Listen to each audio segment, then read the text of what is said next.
Hey everyone, welcome back into the Birdland Network where we talk all things Orioles and Major League Baseball.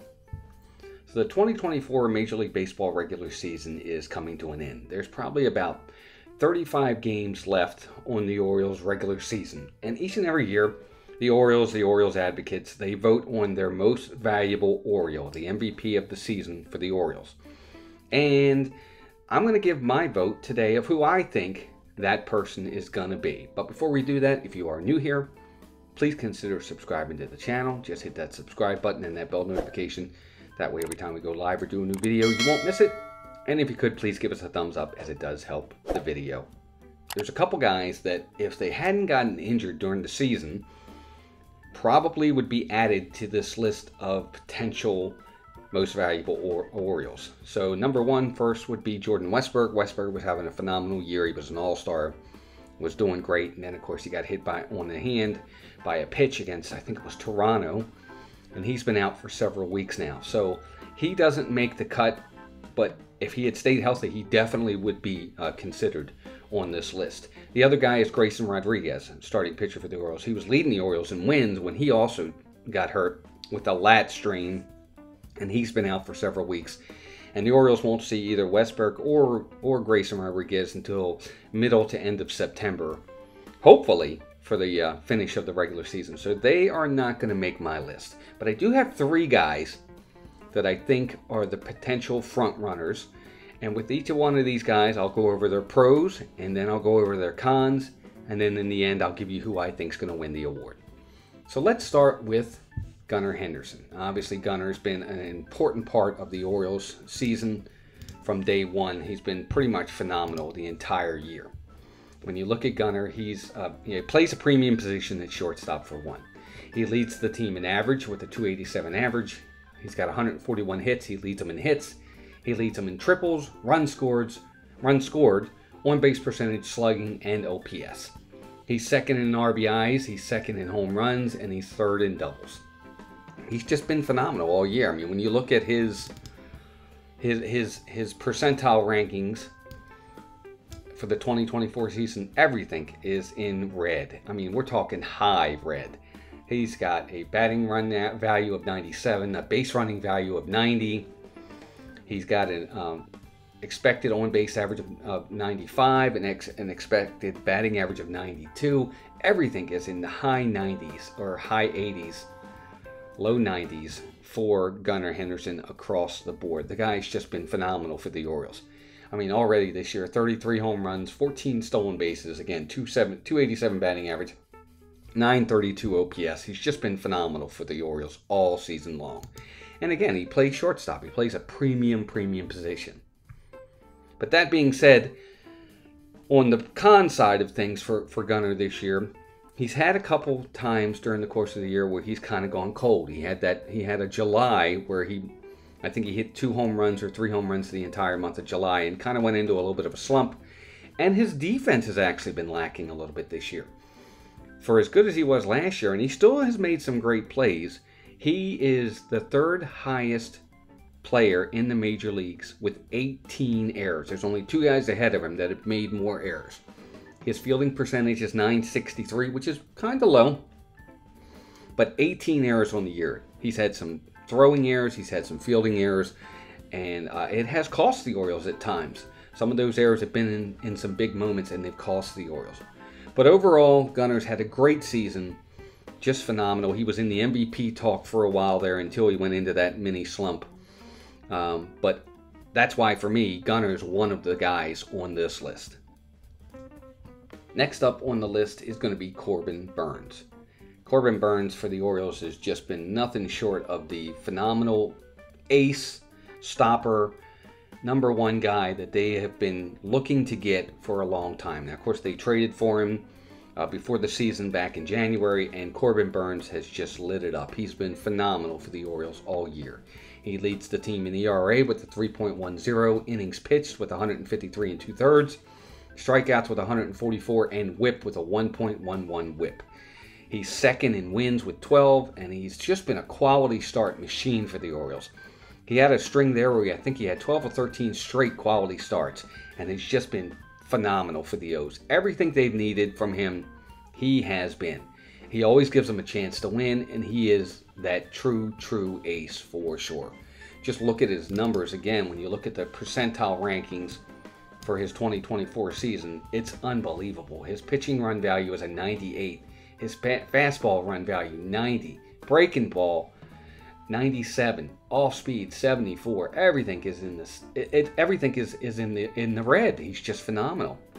Corbin Burnes has been absolutely the horse the Orioles have asked for and needed. And to be honest, he's the only starter from the opening day rotation that has been in the rotation all year long.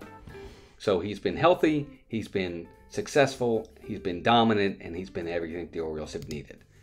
That being said, on the con side, and again, this is just my opinion, he's a pitcher. He only impacts the game once every 5th day. And, so he's only going to get 30 to 35 starts in a 162-game season. So there's only so much that he can do to impact the team on the field that's going to garner an MVP or MVO type of award. Also, he is prone to give up the home runs. I think he's given up like 18 or 19 home runs this year, so he does tend to give up the home run. But that being said, Corbin Burnes has been everything the Orioles have asked him to be. He's phenomenal, and that's why he has to be one of the guys that's on this list for the finalists for Most Valuable Oriole. Last but certainly not least is Anthony Santander. Now, Santander is been on this team for a while. He's a switch-hitting, power-hitting guy that plays a really good right field. I mean, he leads the team in home runs. He leads the team in RBIs. And he's just been phenomenal for them this year. I mean, he's having a career year. He's got 37 home runs, almost 90 RBIs. He's just been great for the Orioles this year. And just a really good guy, team player. He's been such a steady presence in the middle of the Orioles lineup this year. And he's just having, power-wise, an incredible year.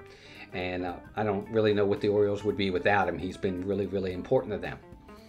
And his numbers show it too. When you look at his numbers across the board for Santander, let's look at his percentile rankings across the board. He's got a lot of red. There is some blue in there, and we'll get to that in a minute.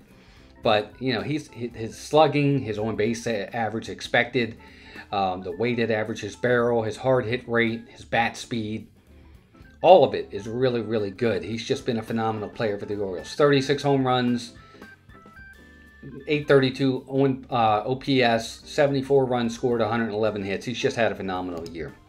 But that being said, when you think about Anthony Santander, the one thing about him is he's very streaky. I mean, his overall average is 240, which is kind of low.